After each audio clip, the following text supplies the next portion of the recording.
Hey, good afternoon, everyone. This is a real quick video. I want to reach out to Mrs. C and Christy from Yarbarf. They both had emailed me, and Mrs. C's email was a couple days ago, and I did not see it until last night, but I did reply. And Christy from Yarbarf, I did reply to your email. So, ladies, check your email, check your spam. I have replied to you both. And also, I wanted to ask everybody, do you remember these? I hope that the car that's parked next to me that's running isn't too loud for this video. I can't. I'm under a shade tree and I don't want to park in the sun. Maybe if I'll put my window up and I'll put that one down. Maybe that's better. What was I gonna say? Oh, the other day when I was home because I couldn't drive my car, I was really cleaning a lot of paperwork, from insurance, Medicaid and Medicare papers all the way from 2019. Man, I had a sea of paperwork all across that table. I got rid of a lot of it, but I came across this that I had. It's like when I was in high school, we called these trapper keepers, kind of.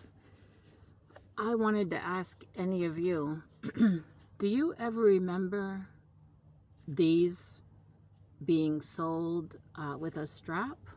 It seems to me like when I was in high school, I had one that had a strap. You could wear on your shoulder or across, which was so handy. And this one doesn't have a strap. It's just like a binder and has this for your pencils and things, pens. I'm thinking that I would really like to find one with a strap, which would be so handy when I'm going to the doctors, different doctors. I just think that would be so handy. So I just wanted to ask, am I imagining it? Or did they make these trapper keepers at one time with straps? So if you could let me know. Today I'm feeling better, but I can feel my energy starting to go down. Most of you know that have been with me know I get up very early in the morning, and I've been noticing it's getting lighter later in the morning and it's getting darker earlier in the evening, which throws me off. It throws Sadie and Monster off. It throws the chickens off. And I don't know when we change the time. But I'm still getting up, between, by 5:30, my feet hit the floor. My day has started. And after I take care of all my animals, then I continue on. So I've already been to the laundromat this morning. Then I went home. I dropped my laundry off. I didn't put anything away. I changed everyone's waters. I did a couple other things. Now I'm back out because a big Dr. Pepper tractor trailer truck just went by. I'm back out to get gas in the car and a couple other errands and then get back home. And then later on this afternoon, there's someplace I have to be, and then back home, take care of the animals. And then there's church tonight. I've said before, our church has our midweek service on Thursdays because of people's work schedules.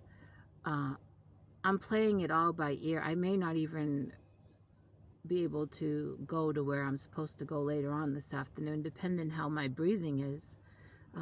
Thank God this morning my breathing has been okay. I didn't need the nebulizer, but I'm beginning to feel as my day is going on that my lungs are getting a little tired, I guess is the word. Oh yeah, hey, I'm in the car. The car is running. The car is not shutting off. Let me tell you about that. I did tell you that it was the ECT sensor, engine coolant thermostat sensor, that had gone bad. So the car wasn't getting notified that the engine was getting hot. And so the car was overheating and shutting itself off. That's what was happening. And so my mobile mechanic friend, I'm so thankful. He's really trying to do his mechanic work on the weekends, unless it's a real emergency, because he does work a regular other full-time job, and then he has to travel home in a lot of traffic. He's moved out to the country, him and his wife.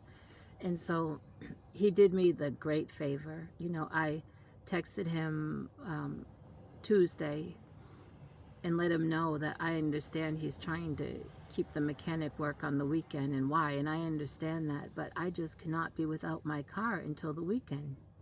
If he'd do me the favor and come yesterday after work and at least just diagnose it, then I can go from there. And he came right after he got off work, and I was so thankful.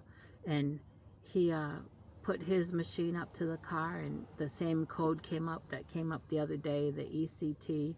And while he was under the hood, he noticed this other little piece. It looks like a plug, or it looks like the you know, the box that you plug your cell phone into the wall. It's shaped like that, and then it had two holes, and then there was a wire. It was like this, but the wires were apart. You could almost tell that the wires belonged to it, but they wouldn't reach, and it didn't look like the wires had been cut, or we just couldn't figure out if it's supposed to be together. Why isn't it, and how did it come apart? Well, him being a mechanic, he looked into it all, and it is it has something to do with vapor. Oh, someone just texted. It has something to do with vapor in the exhaust system and condensation and all that. Well, so he replaced the ECT sensor, the engine coolant thermostat sensor, and then he replaced that piece. And when he was on the phone with the auto parts store, getting those parts under his business account to save me a few dollars. Hey, a few dollars here and there, it adds up. He did ask how much a motor blower is, and $67, but they were not going to have one in until 5 or 6 yesterday afternoon. And of course, he couldn't stay, you know, that long waiting. He had to get home. So, but at least I know, you know, how much it would be. That's going to be down the road, because my next priority is the cell phone, and I have not touched any of that PayPal money that some of you has sent just for the phone fund. It is in there for the phone fund. That's the way I am. Once I start putting money away for something, I try my best to keep it for that thing. I have in the past had money, you know, at home in envelopes for different things, and I've had to take sometimes from that to get propane for the trailer. I mean, you have to make choices, but I said no.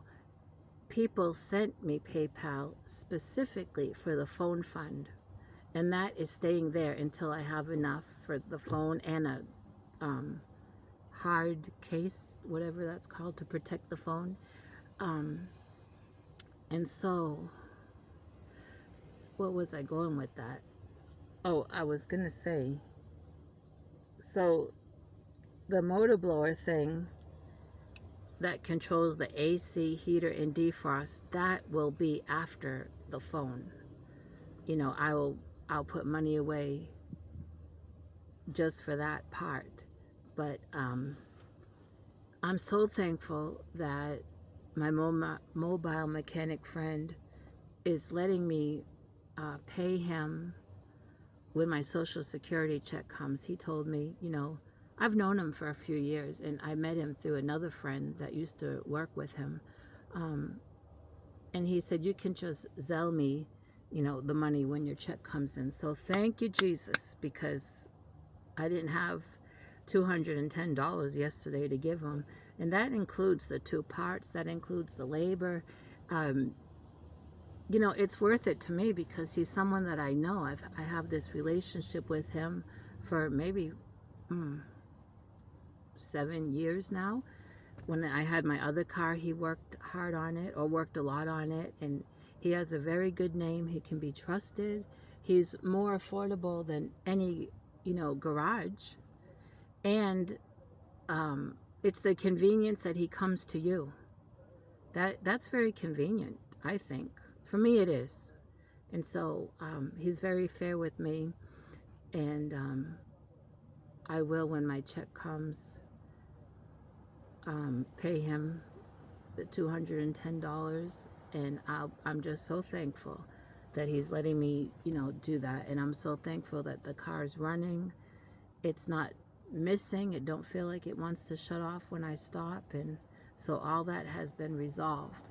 And thank you all for praying that it would get resolved. And I'm glad that God looks out for us. Hey, we're all going to go through things. The Bible says it rains on the just and the unjust. We're going to go through all kinds of trials while we're living in this world. But it makes a difference how we react or respond to things, you know. I really try to be positive and just keep my mind on God and trust that He'll bring me through. And He's never failed me yet. He's never failed me. And let's see, what else? I am going to do the video of what Kim Anderson sent me. I'm going to do that when I get home. Unwrap those things. I know I did a short just showing the box with how nicely she wrapped the stuff, but I need to unwrap it and show you what it is. And I'm going to do that. Yesterday just got real busy with trying to go through all that paperwork, trying to still regain my strength from being out in the heat and the sun the day before. I don't know if I got heat exhaustion or a little bit of heat stroke, because by the time I got home that day, Tuesday, I was even kind of feeling delirious. It's a good thing that the landlord's handyman followed me home, and he stayed outside in the driveway with me about a half hour, just to make sure that I was okay to be alone. But I was forgetting my words, you know, simple things like, well, now I can't think, but I remember that it was just simple words. And I even told him, I said, I feel like I'm becoming a little delirious, this heat, and being out in it that long. I didn't have any water. There was no place close enough to walk to get to any. When he came to help, he had some bottles of some kind of iced tea that he had in his cooler that one had peach, one had raspberry. He gave me one, but when I saw the sugar, 25 grams of sugar in that little bottle, I mean, I prayed over it and I just sipped it. I could not drink it down as quick as I wanted because I was so thirsty. I just asked the Lord to protect my blood sugar and just quench my thirst with it. I was just really wanting cold water. But it was something to drink, and sometimes it's not what I would have chosen, but it was fluid, you know. When my check comes, I'm going to buy me some more of that liquid IV to have on hand. I've run out of it, and I did feel like it had helped me when I had it to put in my water, so I need to get that. Boy, this parking lot is hopping. So I'm gonna let you go, and I'll be talking to you later when I also need to do the video of Jax's Happy Mail. It just seems like my day just flies by, and then by the evening I'm licked. By the evening I just can't wait till those roosters go roost in that gosling so that I can get myself comfortable for bed. Oh, I'm going to, the next time I go to Garland and I go to the feed store, they have a pet shop there, and I've overheard at different times when I've been there, people say, would you take a chicken? Would you take a rooster? This rooster's mean, or for whatever reason, they're looking for a place to dump off their rooster. And I've heard the place say, We will not buy anyone's chickens or roosters or rabbits, but we do take them. But before we accept them, they check them over for any kind of lice, all those things. And I just may have to inquire about my Rowdy Roo's son, that mean rooster, because now he's going after my beautiful silky rooster. He is just attacking him and yanking feathers out of him. And last evening, they were really going at it. And I had to pull that rooster off my beautiful silky rooster. And then I held my silky rooster about 40 minutes. I sat out there.